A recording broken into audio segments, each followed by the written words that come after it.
ఆలయంలో ఈరోజు ఉదయం గోడ కూలి 8 మంది మరణించారు. చాలా దురదృష్టకరమైనటువంటి పరిణామం. సింహాచలం అప్పన్నంటే చాలా ప్రసిద్ధి చెందినటువంటి దేవాలయం.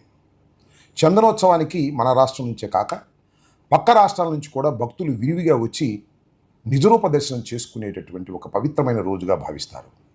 ఆ రోజున దేవాదాయ శాఖ అన్ని ఏర్పాట్లు చేస్తుంది.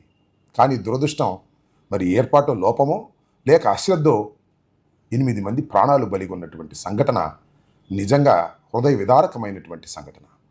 ఇక్కడ ఒక విషయాన్ని చెప్పాలి. ఈ వరుస సంఘటనలు తిరుమల తిరుపతిలో వైకుంఠ ఏకాదశి సందర్భంగా టిక్కెట్ల పంపిణీ దగ్గర తొక్కిసలాటలో 6 మరణించారు. దానికి ఇంతవరకు సమాధానం లేదు. వరుసనే ఇలాంటి సంఘటనలు ఎందుకు జరుగుతూ ఉన్నాయో ప్రభుత్వం ఆత్మవిమర్శ చేసుకోలేకపోతున్నందుకు బాధపడాలి.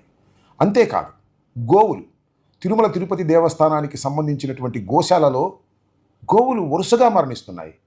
వాటిని పోస్టుమార్టం లేకోకుండా వాటిని పూడ్చిపెట్టి మసిపూసి మారేడుకాయ చేయాలని దేవాదాయ శాఖ ప్రభుత్వం పనిచేయటం చాలా అపచారం, దురదృష్టకరంగా నేను భావిస్తున్నాను.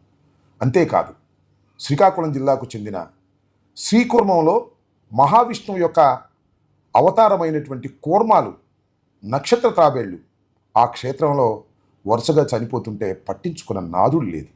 వరుసనే 1 కాదు, 2 కాదు, 3 కాదు, వరుసనే దేవాలయాల్లో ఎందుకు ఈ అపచారాలు జరుగుతున్నాయి? ప్రభుత్వం, దేవాదాయ శాఖ ఏం చేస్తుంది? కళ్ళు మూసుకుందా అనేది ఇక్కడ ప్రశ్నార్థకమైంది. భక్తులందరూ ఆవేదన చెందుతున్నటువంటి సందర్భం. ఇవాళ జరిగినటువంటి సంఘటన అయితే చాలా దురదృష్టం. బహుశా ఆంధ్ర రాష్ట్ర చరిత్రలో, సింహాద్రప్పన్న చరిత్రలో ఎప్పుడూ జరగనటువంటి సంఘటన. 8 ప్రాణాలు, నిండు ప్రాణాలు గాల్లో కలిసిపోయాయి.